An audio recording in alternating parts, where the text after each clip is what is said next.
Tomen asiento, hermano. Buenos días. Buenos días. Aleluya. Agradezco a Dios por todas las oportunidades que nos da y porque, como dice la Biblia, los hermanos juntos en armonía, Dios bendice, Dios bendice, Dios bendice. Así que va a ser un día especial para vos, un día glorioso. Me gusta ver los hermanos que están participando con ministerios nuevos, están trabajando, qué lindo. Y creo que algo de eso está en el mensaje de hoy.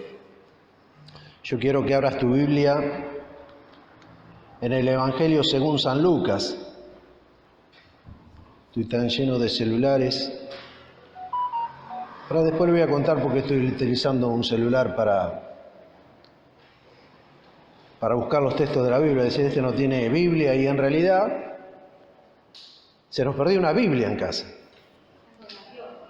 Están con los estudios de la mano de mi señora, está buscando hace rato, debe ser como año y medio que se hizo un tratamiento de túnel carpiano en la mano, y estaba buscando esos resultados, porque dicen que es doloroso a volvérselo a hacer porque le ponen corriente en los nervios, no sé. Entonces, creo que debe estar con la Biblia. Y ahora le voy a contar por qué pasa estas cosas en casa, que a veces lo perdemos, y es más fácil buscar ahora para leer algo de la Biblia en el celular, o tal vez venir a la librería y comprar Biblias nuevas, porque 2x3 se nos pierde. Pero vamos a leer la palabra de Dios. Evangelio según San Lucas, aquellos que tienen y aquellos que le haya pasado como a mí, que han perdido la Biblia y tal vez están los recibos de sueldo y algunas cosas que suelen poner como separador en la Biblia. Abran en Lucas 9, 28, 36, dice el monte de la transfiguración. Y présteme atención un poquito porque tengo tantas cosas para decirle, pero lo vamos a tratar de hacer breve. Eso es lo que más le gustan a los hermanos cuando yo predico, la brevedad. Dice, aconteció que como 8 días después de estas palabras, que tomó Pedro a Juan y a Jacob y subió al monte a orar. Bien, versículo 28. Entre tanto oraba, la apariencia de su rostro se hizo otra y su vestido blanco y resplandeciente. Verso 30. Y aquí 2 varones que hablaban con él, los cuales eran Moisés y Elías, y quienes aparecieron rodeados de gloria y hablaban de su partida, que iba Jesús a cumplir en Jerusalén. Verso 32. Y Pedro, cuando no, es medio parecido Pedro como yo, hablando siempre tonterías. Es como que uno habla y va la lengua primero y después a los 15, 20 minutos va el cerebro. Y cuando uno escucha esa conversación dice, este tipo, qué manera de hablar tonterías. Pero bueno, era sanguíneo así como yo, Pedro. Y Pedro estaba con él y estaban rendidos en sueños, mas permaneciendo despiertos, vieron la gloria de Jesús y a los 2 varones que estaban con él. Y sucedió que apartándose de ellos, Pedro dijo a Jesús, Maestro, bueno es para nosotros que estemos aquí, hagamos 3 enramadas, una para ti, una para Moisés, una para Elías, y no sabiendo lo que decía, dice la palabra de Dios, ya está hablando pavadas. Y acá le voy a hacer un paréntesis, escuche bien lo que quiere decir enramadas, porque hay prédicas que he escuchado y he leído, y la enramada la gente a veces lo toma como que iba a ser Pedro una carpita, así con ramas, para quedarse a vivir en el monte. Muchas veces se ha escuchado estas cosas y tal vez sea un buen punto de vista, pero una enramada, a lo que se refería Pedro, era ser como hoy en día lo conocemos como un centro cultural. Viste que el centro cultural que hoy en día están las estatuas de los presidentes, y hay uno que estaba con la mano así, le colgaron un bolso, usted saque sus conclusiones. Pero eso vendría a ser una enramada a lo que se refería a Pedro con respecto a Moisés y Elías. O sea, para que usted entienda, ellos eran próceres para el pueblo de Dios. Estaba Moisés allí con el que marcó el camino del pueblo judío, y estaba el príncipe de los profetas, que era Elías. Entonces, él quería hacer allí algo de un centro cultural, allí en aquel monte, que ahora yo le voy a explicar cómo se llamaba el monte, y quería hacer una especie de estatua. Y antes de que Dios lo consumiera con un rayo, siguió hablando Dios. Dice, y sucedió que apartándose de ellos, Pedro dijo: Jesús, Maestro, es bueno para nosotros que estemos aquí, hagamos 3 enramadas, una para ti, una para Moisés, una para Elías, no sabiendo lo que decía. Mientras él decía esto, vino una nube que los cubrió, y tuvieron temor al entrar a la nube. Y vino una voz de la nube, como diciendo: Pedro, deja hablar pavada, este es mi hijo, en quien tengo complacencia, a él oíd, escúchenlo a él. Y cuando cesó la voz, Jesús fue hallado solo, y ellos callaron. Aquellos días no dijeron nada a nadie de lo que habían visto. Amén. Lindo pasaje. Pero para darle forma al mensaje de hoy, yo hablaba acerca de la Biblia extraviada en casa, pero en realidad mi casa es, como dice una canción, es una casa de locos. Y no es porque nosotros seamos cristianos que somos tildados locos, al margen de eso, pero es algo, una casa anormal. Yo una vez prediqué que mi casa era ruidosa porque se comienza desde las 5:30 de la mañana, cuando suena el despertador, que Silvia tiene que ir al trabajo, yo me levanto, saco la camioneta. Allí tengo 2 cotorritas que viven adentro de casa, 2 de verdes, que empiezan a volar, que ya quieren comer. Ya la gata escucha el ruido que estamos levantados, empieza a maullar para ir afuera, los perros empiezan a pelear, mis hijos se levantan como diciendo: necesitamos descansar porque estamos muy estresados del trabajo.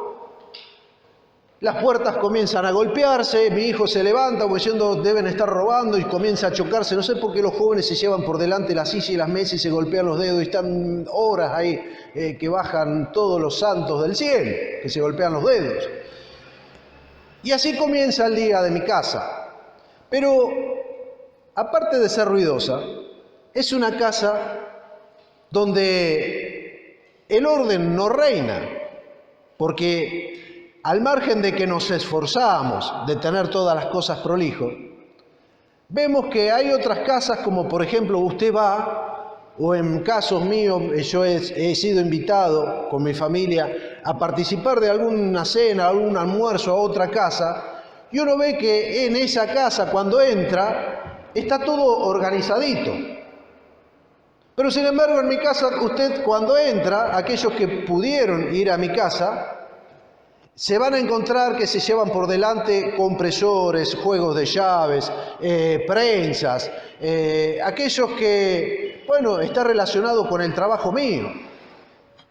Sumado a esto, mi esposa se compra una máquina de bordar, esas computarizadas, y allí desde el sanatorio le están dando para que en las chaquetas, veo que lleva el logotipo y el nombre, se lo haga en casa, o sea que hay más caja del trabajo de Silvia.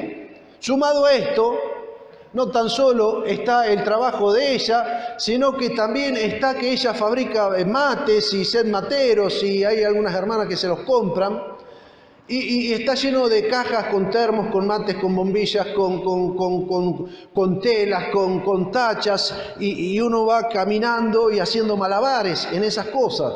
Y por sobre todas las cosas, dice, me hace falta alguna otra entrada más.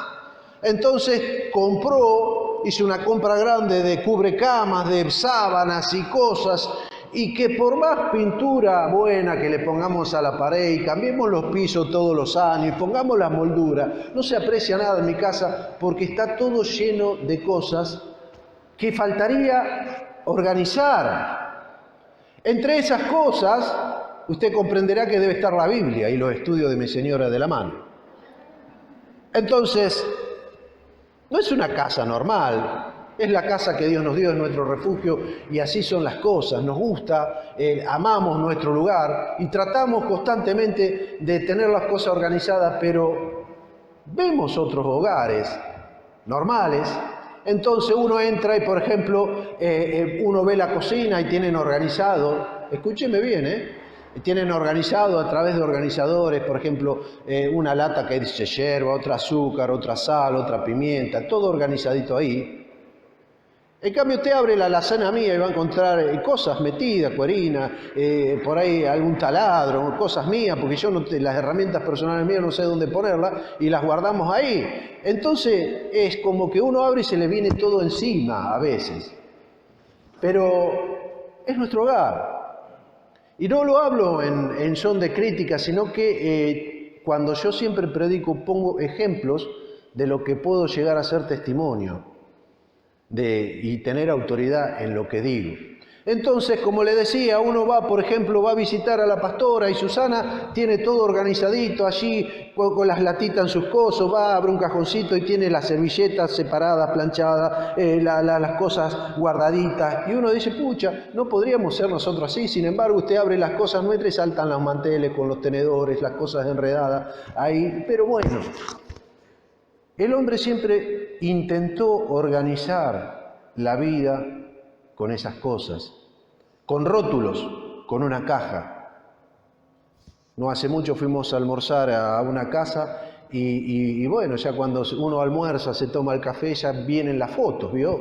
Y sacan la caja con donde dice un rótulo fotos, la gente normal, y saca fotos y me dice, mirá, esta foto es cuando yo me casé, mirá mi marido, era flaco, tenía pelo. Mirá, yo pesaba 65 kilos, era una guitarra como parecida a la de Marcelo, una botella de Coca-Cola. Fíjate, me casé, acá están los chicos, y uno va mirando las fotos, pero todo organizado en una caja donde pueden presentar las cosas. La vida está organizada. El hombre quiere organizar las cosas de esta manera. De tal forma de que al mismo Jesús quisieron ponerle un rótulo y meterlo dentro de una caja. Los compatriotas palestinos de ellos quisieron rotular a Jesús, ponerlo dentro de una caja, quisieron definirlo.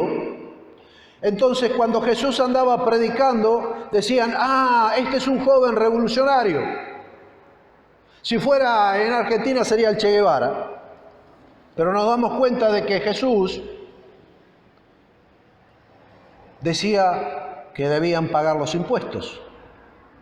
Y eso era en contra del sistema, rendirle honor a César. Jesús, cuando le fueron a cobrar impuestos, dijo, dad a César lo que es de César y a Dios lo que es de Dios. Hagan las cosas como corresponde. Pero el hombre trata de poner un rótulo, de poner allí las cosas en una caja para enmarcarlo. Sin embargo, Jesús decía pagar impuestos, o sea que no era revolucionario.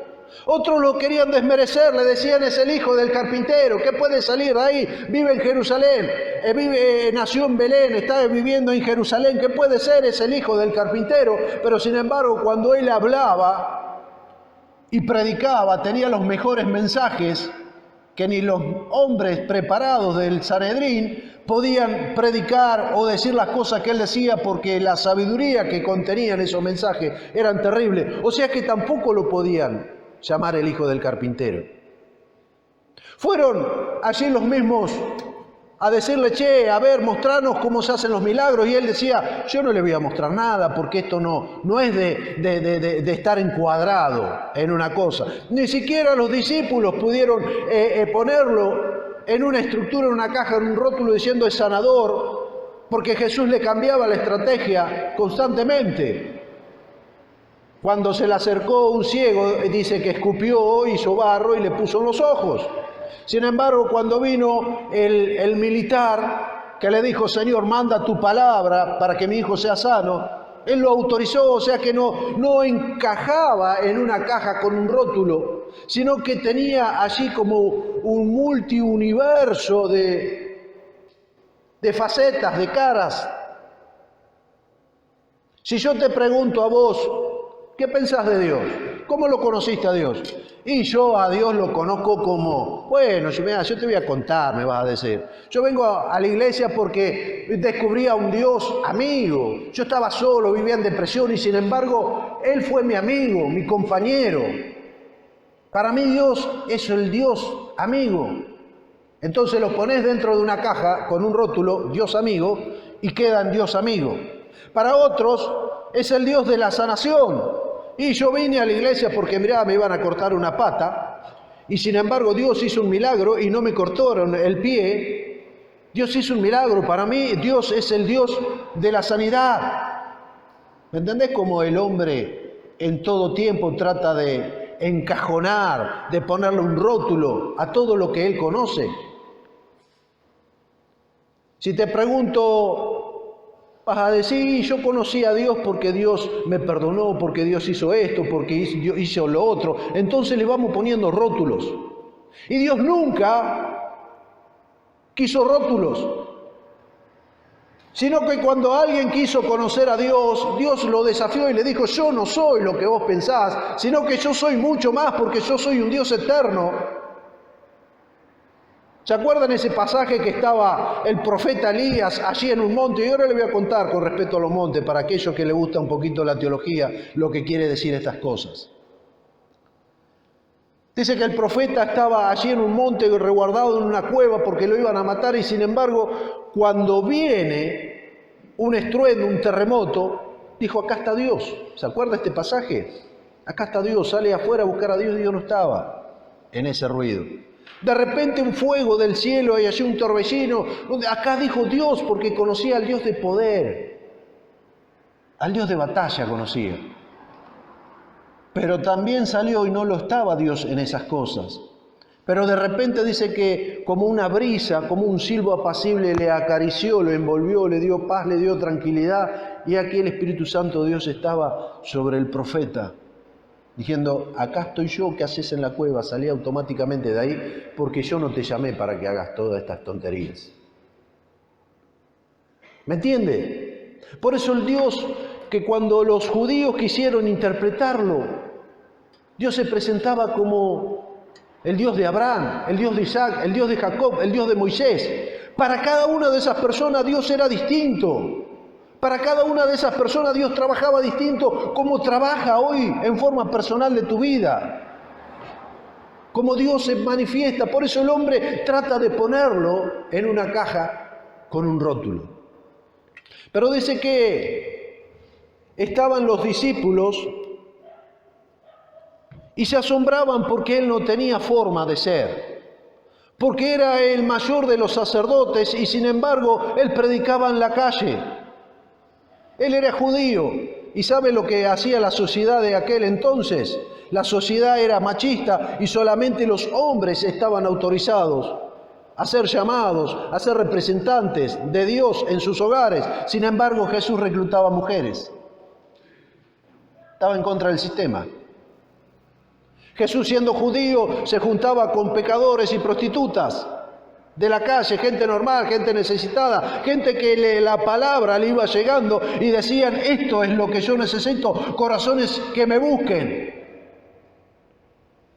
Porque cuando creemos que conocemos a Dios, no conocemos nada. Porque aún yo con mis 30, 40 años que tengo conociendo a Dios, no conocí nunca a Dios, sino que conocí una parte de Dios. El Dios amigo, el Dios prosperador, el Dios que hace todas estas cosas. Pero sin embargo, cuando quiero entender lo de Dios, me doy cuenta que tenía razón David, que decía, el conocimiento de Dios es tan alto que no lo puedo entender, no lo puedo comprender. Y cuando estos hombres fueron llamados, y usted se preguntará, pero ¿por qué si eran 2 de esos discípulos fueron llamados Pedro, Juan y Jacobo? ¿Por qué? ¿Por qué estos 3 para ver semejante gloria y no lo pudieron apresar los otros discípulos? Porque cuando Jesús los llama, vio el futuro de ellos 3. Y dijo, a esta gente no tan solo me le tengo que presentar como el Dios, el Mesías, como el sanador, como el profeta. No me tengo que presentar como un Dios, porque eso no va a sostener en el tiempo su fe. Porque Dios vio el futuro, Jesús vio el futuro de estas personas y vio que estas personas iban a ser azotadas, castigadas, encarceladas, iban a ser perseguidas, iban a sufrir y mucho. Entonces los llama y le dijo: les voy a dar un incentivo extra, vengan al monte. ¿Cómo se llama el monte? El monte Hermón. Es un monte que aún está todavía, inclusive cuando uno puede llegar a hacer algo de turismo para aquellos lados, lo llevan a recorrer el monte donde fue el momento de la transfiguración. Entonces dice que es un monte que tiene 3000 metros de altura, que sus picos son nevados, y en aquel lugar los llamó Jesús y le digan: vengan muchachos, vamos a orar en aquel lugar. Yo les voy a dar un incentivo extra ahí. Le voy a recargar las baterías. Entonces estaban orando y de repente allí ven que Jesús se transforma en un ser angelical. Dice que sus ropas eran como ropas blancas. Era algo resplandeciente como la luz. Él es luz, dice la Biblia, y no hay mácula de suciedad en él.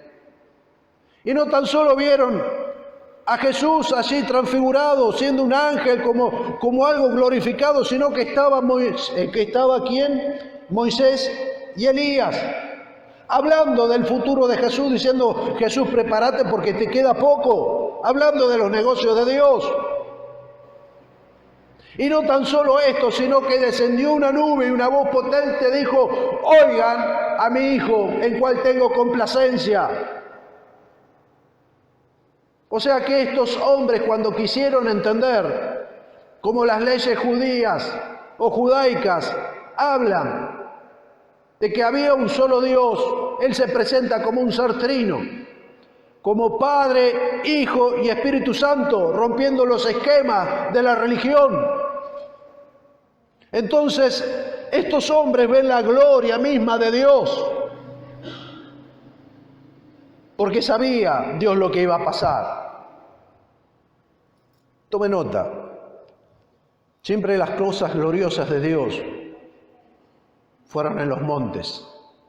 Acá anoté algo porque la cabeza mía ya no me da como para recordar. El monte Sinaí. ¿Qué pasó en el monte Sinaí?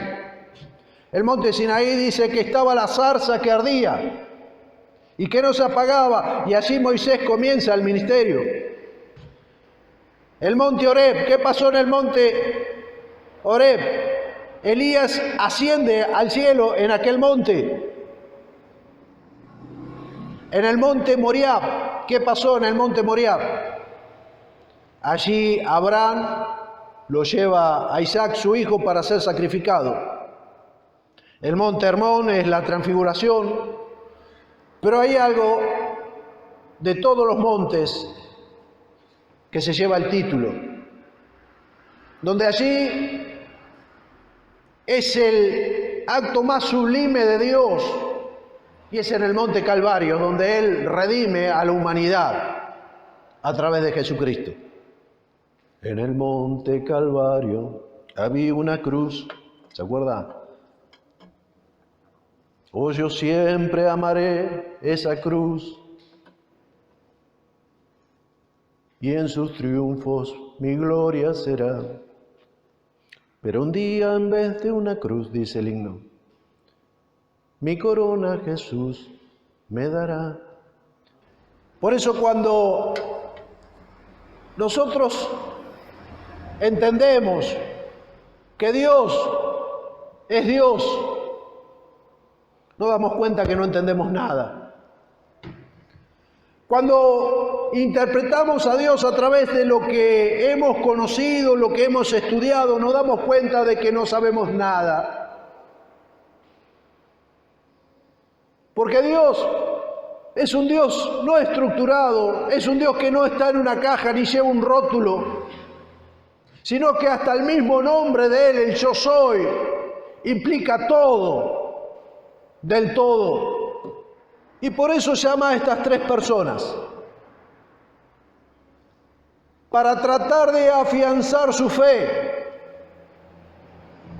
de ponerlo de pie en el momento que la estén pasando mal, para que en el momento de dolor, en el momento de persecución, en el momento de cárcel, puedan decir: he conocido a Dios de esta forma.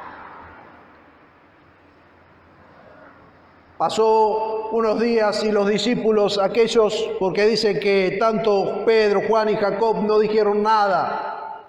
Pasó un tiempo y ya los discípulos que estaban allí con ellos comenzaron los rumores diciendo: se viene fea. Se habla de que va Jesús a morir en la cruz, se habla de un juicio, se habla de persecución, los soldados nos van a matar, nos van a correr, nos van a tratar de raer nuestra fe. Entonces en ese momento Pedro, Juan y Jacob le dicen: momento, muchachos, momento, no se llenen de temor sus corazones, no tengan miedo, porque allí en aquel monte, en el monte Hermón, cuando fuimos a orar con Jesús, estuvimos allí gozando de la presencia de Dios. Allí vimos a Moisés y a Elías. Allí la misma voz de Dios nos dijo: este es mi Hijo amado, así que no tengamos miedo, porque Él está con nosotros. Y cuando venga la tristeza a tu vida, cuando venga la enfermedad, podrás tener autoridad, decir: yo conozco un Dios que se ha presentado en mi vida de tal forma. Y podrás enfrentar tus temores, tus fracasos, tus cosas. Porque Dios te dará fuerza, te dará vitalidad, te dará entendimiento. Por eso es necesario que hoy subamos al monte a conocer a Dios. Es necesario de que hoy vayamos y estemos delante de la presencia de Dios como cantábamos hace un rato. Ven, Espíritu, ven. Llena mi vida, llena este lugar. Y no hace falta tener años, no hace falta tener estudios como los que a veces nosotros hicimos, sino que Dios está convocando a personas. Sale a la calle nuevamente a buscar a aquellas personas que están con problemas, que están con enfermedad, que están con ataduras, para que sean pueblo de Dios. Se habla en el libro de los Hechos 15 del Concilio de Jerusalén. Y cuando llama a Pedro, y ya estaba el apóstol Pablo también, a hacer un concilio, ¿sabe lo que pasaba en esa época? La gente que no conocía de Dios, los gentiles, las personas que eran pecadores, comenzaron a recibir el bautismo del Espíritu Santo sin conocer nada de Dios. Y estos se juntó Pedro, Juan y todos los discípulos y los que estaban allí diciendo: hay un movimiento terrible que está pasando. Gente que no entiende nada de Dios, que viene de allí, de las partes griegas, que ellos son, que tienen varios dioses, no tan solo uno, tienen varios. No conocen nada de las leyes judaicas como lo tenemos nosotros, que somos príncipes de la parte de Dios. ¿Cómo puede ser de que esté ocurriendo estas cosas en esos lugares? Entonces Pablo le dijo: muchachos, a ver qué pasa, ¿cuál es el problema acá? Y Pablo le dice: ¿los milagros son reales? Sí, son reales. ¿Hay bautismo del Espíritu Santo? Sí, hay bautismo del Espíritu Santo. La gente que no está preparada habla de Cristo como si lo hubiera conocido, como si hubiera sido parte nuestro. ¿Qué es lo que pasa? El que Dios de la transfiguración salió a las calles a reclutar gente para su obra, y gracias a ellos hoy nosotros podemos disfrutar del Evangelio. ¿Usted me entiende? De que Dios es un Dios con millones de facetas y a descubrir. Amén. Amén. Vamos a ponernos de pie.